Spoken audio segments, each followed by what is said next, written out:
Last year, you made a powerful statement saying the reason people are watching women's basketball is not just because of one player, but because of you too. A year later, do you feel like you're Next question. The reporter never even finished his question, but Angel Reese summed it all up in just 2 words. The state of the WNBA and its fractured relationship with Caitlin Clark. And now, that relationship has taken a sharp turn. Clark's impact is impossible to deny. Millions of new fans, sold-out arenas, record-breaking ratings.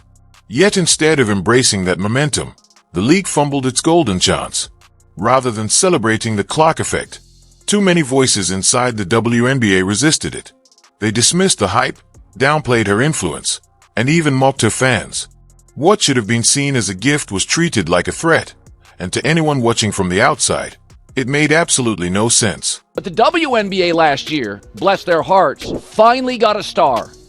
And they didn't know that. They couldn't figure it out. Well, we don't want to put too much Caitlin Clark on. Nope, every game. More Caitlin Clark all the time. Always. Caitlin Clark is easily the most influential athlete in a team sport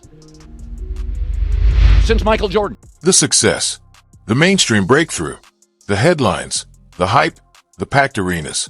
It was everything the WNBA had spent decades chasing.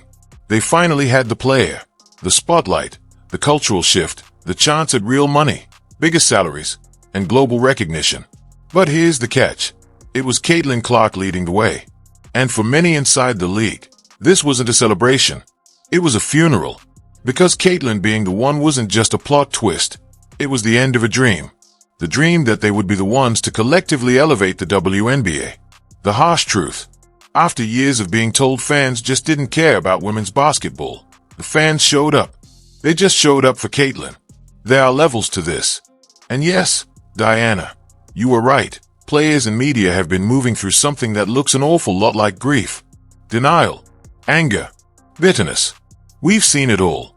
And while it's been sad, ugly, and flat-out damaging to the WNBA's image, the tide is now turning.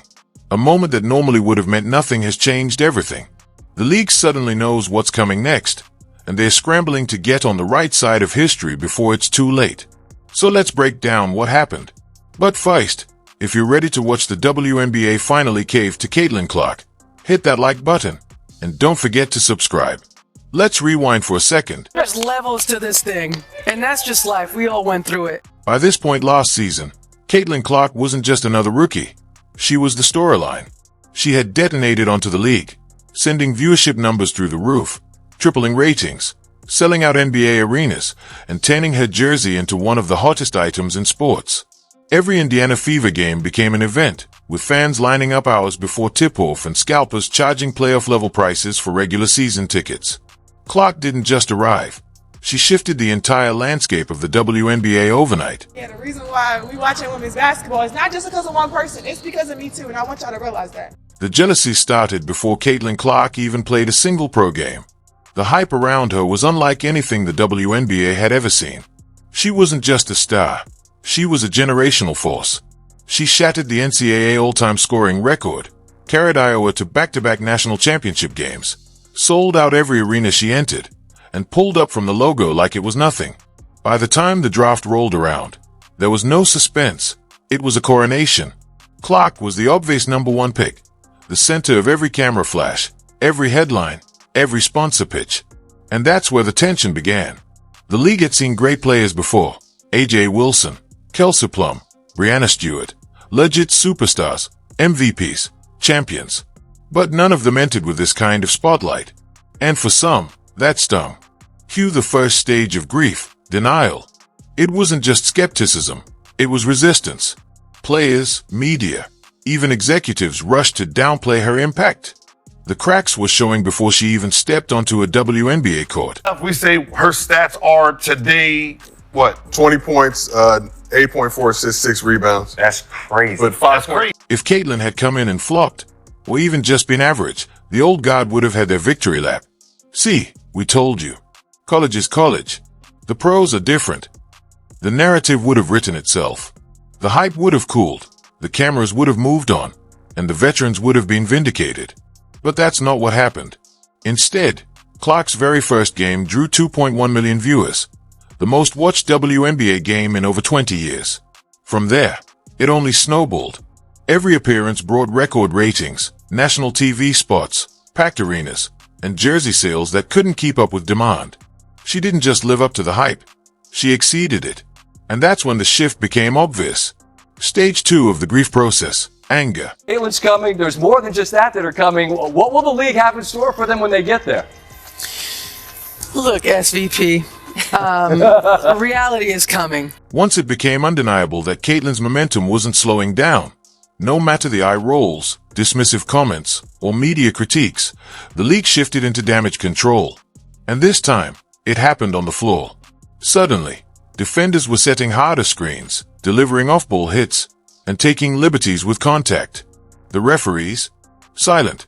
Whistles stayed tucked away as if the plan was clear. Let her take the punishment. Let her get frustrated. Let her start questioning whether she belonged. If the hype wouldn't die on its own, maybe it could be beaten out of her. And for a while, it showed. Clark was bruised, drained, and visibly worn down. But instead of breaking, she adapted. She got tougher, stronger, and after the Olympic break came back playing the best basketball of her career. MVP-level play, record-breaking assists, leading the Fever to real wins, first-team All-Star, the whole package. That's when Stage 3 kicked in, bargaining. Players, media, even executives began rewriting the narrative. They tried to rationalize, negotiate, and twist the story into something that gave them back a little pride, a little control. Because at the heart of it, what many had lost was ego. The spotlight had shifted, no longer theirs, but hers. And since they couldn't stop it, they tried to reshape it. Last season. Clark, hammer. 3 Sky players coming over. Here's Clark for 29 points, gets tripped up. Is good. Kennedy Carter now with 12 points off the bench. They realized coming at Caitlin directly would only make her bigger, so the target shifted to everything orbiting her. The fans became the problem. The media became the problem. The story was flipped. Caitlin wasn't the issue. It was the unfair advantages around her. She was supposedly getting special treatment.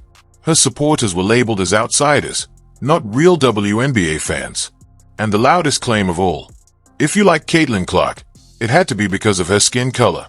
All the facts, her rookie assist numbers, her record-shattering crowds, the unprecedented attention she brought, were brushed aside. None of it mattered. The narrative wasn't about her skill or impact anymore. It was about framing her success as privilege instead of earned greatness.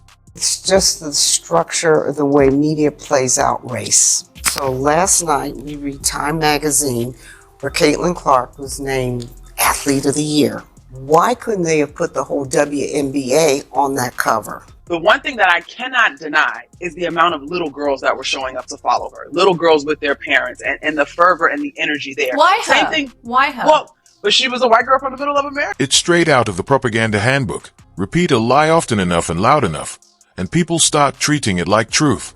Suddenly, parts of the basketball world were parroting the idea that Caitlin Clark wasn't special, just lucky. But if anyone thought that narrative would dim her impact, they were in for a rude awakening. Instead of cooling off, the Clark effect ignited something bigger. One by one, established veterans began signing with Indiana. We're talking proven winners, DeWanna Bonner, Natasha Howard, Sydney Colson, players with rings, resumes, and real options. And they weren't chasing a paycheck. They were chasing the chance to play with Caitlin Clark. Not long ago, Indiana was treated like basketball purgatory. Media voices like Cheryl Swoops dismissed it, and even legends like Diana Taurasi reminded everyone of its old reputation. But that narrative didn't survive Caitlin's arrival. The Fever aren't just a team anymore, they are the destination.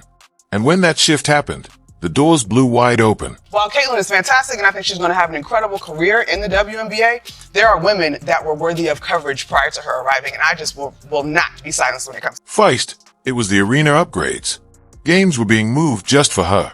Not for league parity, not for playoff implications, not for all-stars, for Caitlin Clark.